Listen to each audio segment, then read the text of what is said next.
Good. Well, I'm fed up with that at the moment. I've got to find a new way of opening everyone. So good morning, Carol. Good morning, Bex. Good morning, Alan. I hope you're well. Good morning, Sarah. Good morning, John.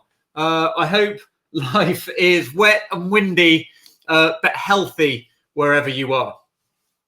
And today is going to be a fun one, I hope. Not because I've written a script. I leave that to Cripps and Clark, which, if you haven't watched it, on Friday afternoons at 4:15, you've got Alan Clark and Angela Cripps, who every week put a load of effort into basically creating recruitment stand-up. It's fantastic. I'm sure Alan will put a link in the chat as we go along today. But today is all about value.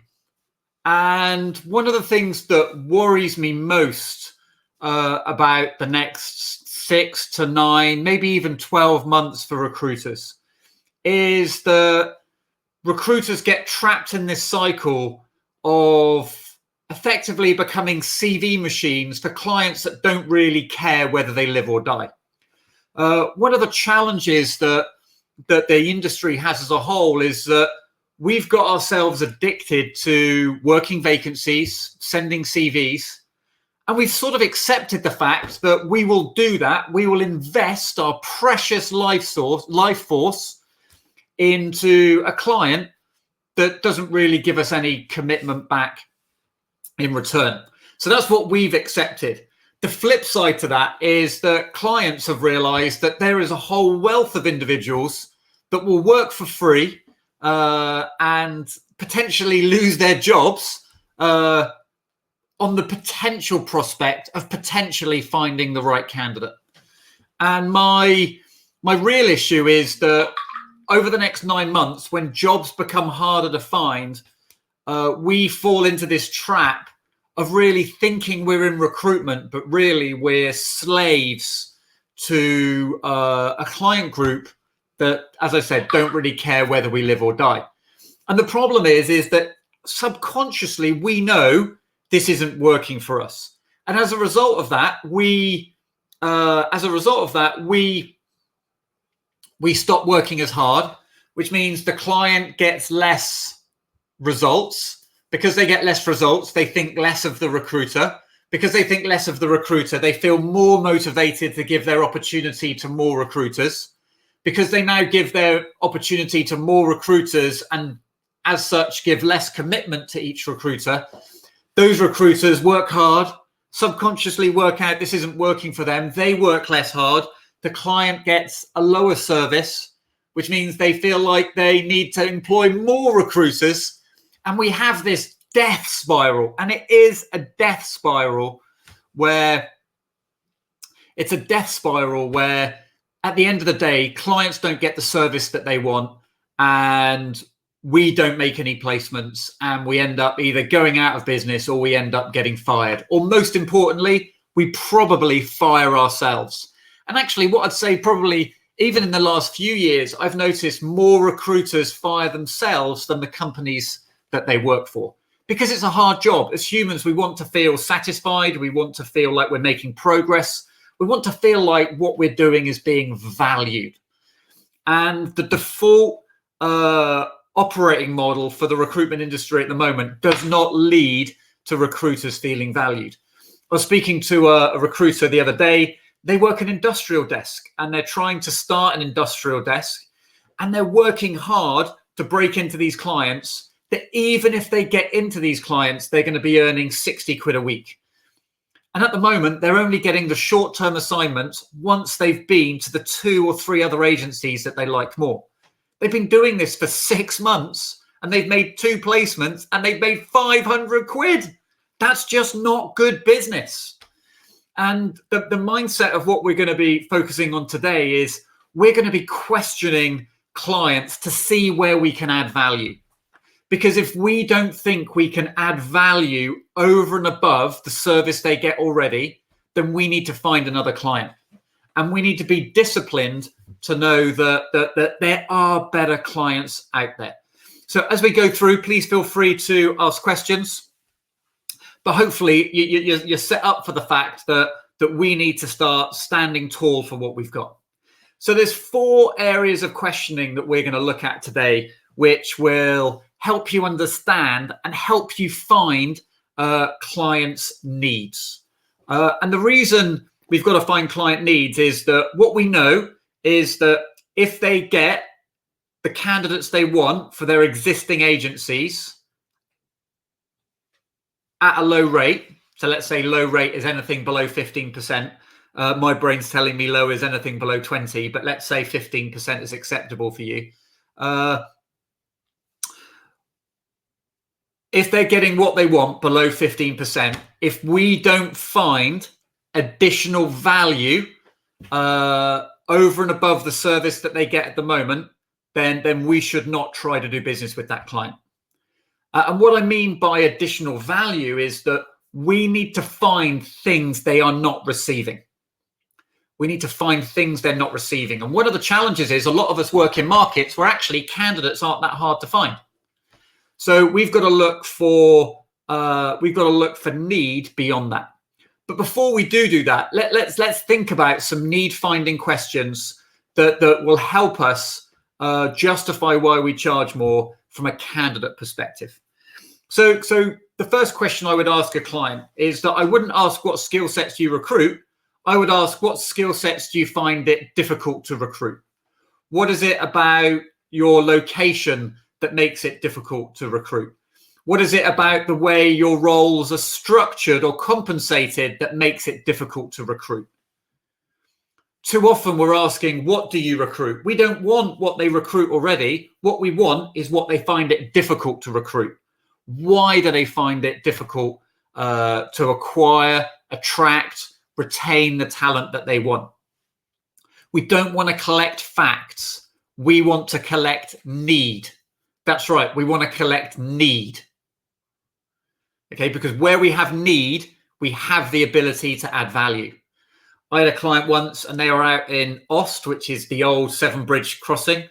Fantastic offices where they used to have in the old canteen. So they would look over the Severn. It was fantastic. But it's basically in the middle of nowhere. You'd think it's only 10 miles from Bristol, but it's 10 miles from Bristol, the wrong side of Bristol. So there's basically no one lives within 10 miles of that location. And then so I was just saying, so how do you find it getting candidates to Ost? What challenges do you have getting candidates to Ost that want to earn 17 grand for a credit control role? And if they said easy, then I probably wasn't going to add much more value. I was just going to basically be added to the mix and give the client an opportunity to lower the fee. Because remember, from the psychological perspective, the more people I've got desperate to work my vacancies, the more I think, well, if there's 6 people willing to work it for 15, I probably only need 2. So I wonder whether 2 will work it for 13. That's how procurement's minds work. So let's just recap on that. Candidate need finding questions. What skill sets do you find it challenging to recruit? What is it about your location that makes it difficult to attract staff? What is it about the role, the environment, or your compensation plan that makes it difficult to attract or retain staff? We might be wanting to shy away from that because we don't want to make the client feel unhappy. We don't want the client to admit they're not an attractive workplace. But we need to know those things. And that's the challenge. One of my directors called Clive always had a question, and it was the only question he ever came up with. But and he always used it, and it was amazing. And he always used to ask, what's the hardest skill set you've ever had to recruit for? That was his standard question on a BD call, because that was basically giving you the opportunity to showcase something they couldn't find day to day. The next question that we need to ask is really around the business operations and the business needs. Now, what we're going to do here is these questions are very relevant when you're recruiting a vacancy, but they're also relevant in your business development conversations, because what we're trying to understand is what is the business consequences of them not hiring the best talent. So we can put some questions in the context of recruit. So when you recruit, how do you cover the workload internally? When you recruit, how long can you have someone away from a job? Or what's the biggest gap you can have between someone leaving and a new person joining? What's the consequences of having X skill not replaced? So say, for example, you might say, if you lost a credit controller, how quickly would you need to replace them? If you lost your financial accountant, how quickly would you need to replace them? If you lost your compliance manager, how quickly would you need to replace them? What's the consequences of that person not being on site? One of the things that Steve alluded to and Simon spoke about already this week is the fact it's about business critical roles. What are the roles that need to happen within an organization, irrespective of the economic situation? What are the skill sets that you'd have to replace? Business need. You can also do it related to a project. So I understand you're going through this change. What stress is this putting on your team? I understand you're going through this change. What teams are feeling the pressure most as a result of this change? I understand you're implementing this system or program. What impact is that going to have on this team and this team in the next few months? You've just about to go live with this project. What impact is that having on the capacity of your team to deliver business as usual work? So what we're always asking is, what is the urgency? What are the stressors? Remember, recruitment, long and the short of it, is coming down to two things: the availability of resource and the capacity of resource. Alan Clark, our new business development coach, has said the question is, how is it going to impact you personally? Now, if you know someone well, or you're having a good dialogue, I think asking how's it going to impact you is a good one. But you've got to ask it a bit like Louis Theroux, which is, and just out of interest, I mean, what impact is this having on you? I think often when we ask about impact it has on the client, we ask it like this, which is, what's the impact on you? And the client sees right through that. So what you've got to do is ask it a bit more like Columbo or Miss Marple, which is, oh, and just out of interest, how's that impacting you? Or, oh, that must be really impacting you. How's it going? You know, and we sort of use an empathetic tone. But what we're trying to find is, how is it stopping the client doing their job, the team doing their job, or the business hitting its goals? And because what we've got to remember, and the analogy I often give in a training course is that you can get a packet of paracetamol for 27p from Aldi. But if you wake up in the morning with a hangover and you don't have any paracetamol, you'll probably pay £4 or £5. But if I just banged on the door and was like, do you want to spend £2 on paracetamol? You'd tell me to get lost. But if I said, if you ever woke up in the morning without paracetamol, or what are the situations where you would pay more for paracetamol? Because I'm just looking at Alan's comment. So then you would then you know where the value lies. So there's probably not much money. There's not much money in selling paracetamol, but there's lots of money of delivering paracetamol on Friday and Saturday mornings when people wake up with a hangover and they realise they don't have any. Deliveroo, Uber Eats, Just Eat.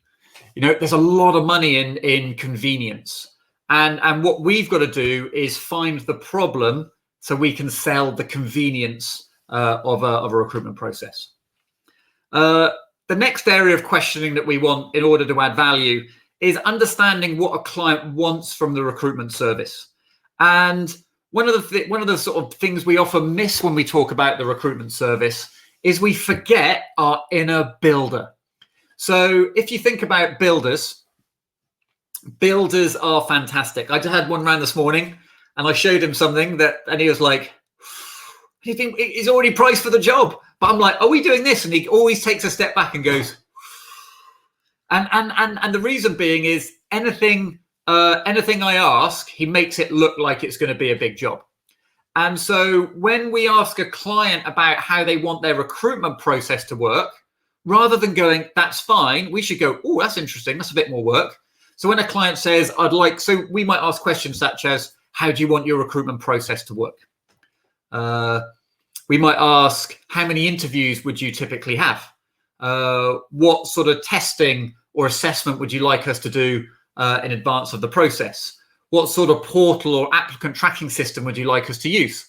And every time they say something that you know is going to be harder work. So when a client said to me, oh, I'm going to need you to put it on a portal, I'd always go, oh, that's a lot more work. I'm going to have to charge you more for that. Or if a client says, oh, yeah, I'm going to need a front sheet on every candidate, I was like, oh, that's going to be extra work. And they'd be like, what? I say, well, like, it's work, right? The harder you make me work, the more I charge. You make it easy for me. I make it cheap for you. And we've lost that art in recruitment. We've sort of become these servants whereby clients just keep adding requirements of the things they want us to do and expecting us to still run at 1,000,000 miles an hour with zero commitment. It is not acceptable. It's not acceptable to do that for you, and it's not acceptable for them. The last area of questioning, because I know we've got to 16 minutes and I'm on a roll today, so you'll have to bear with me, people, is really engaging with clients about what they don't want from the recruitment process. And these, well, three, shall I do 3 or 2? I'm going to give you 2 questions. And these are the 2 questions you need to ask to every client that you speak to today. The first question I want you to ask is, how does working with recruiters make you feel? And whatever they say, just ask why afterwards. Okay? How does working with recruiters make you feel? Because I know it's a bit of a loaded question, right? Because no one likes working with recruiters. No one, everyone, even the people that like recruiters sort of feel like they're working with a necessary evil. And that's partly because most people hate recruitment. The reason being is it takes time out of their day and all they're doing is rejecting people. As recruiters, we're in the business of rejection. You know, we reject 95% of the people we engage with, you know, at some point through the process. Even if you look at registered candidates, you probably only place 1 in 10. That's 90% of the people you work with are rejected. You know, we don't give them anything. So the second question I'm going to give you to ask is, what frustrates you about your recruitment process at the moment? How does recruiting and working with recruiters make you feel? And what frustrates you with your recruitment process? Because if you know those needs, you have the ability to add value. You have things that you can talk about through your business development conversations that allow you to demonstrate you can do a recruitment process better. If a client says, I feel like all the CVs look the same, you can follow up on an email and go, just out of interest, this is the type of text that I write for every CV that I send. Would that help differentiate each CV for you? Yes, that would differentiate it for me. Fantastic. We've added some value. You know, value is about how we perceive we're being helped by the service and solution that we're buying.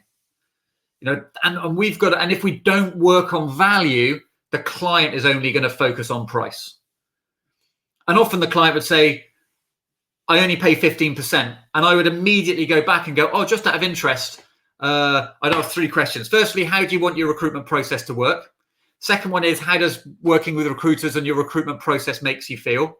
And what are the specific aspects of your process that frustrates you? And what I'm then able to do is go, you pay 15%, this is how you feel, and this is your frustrations.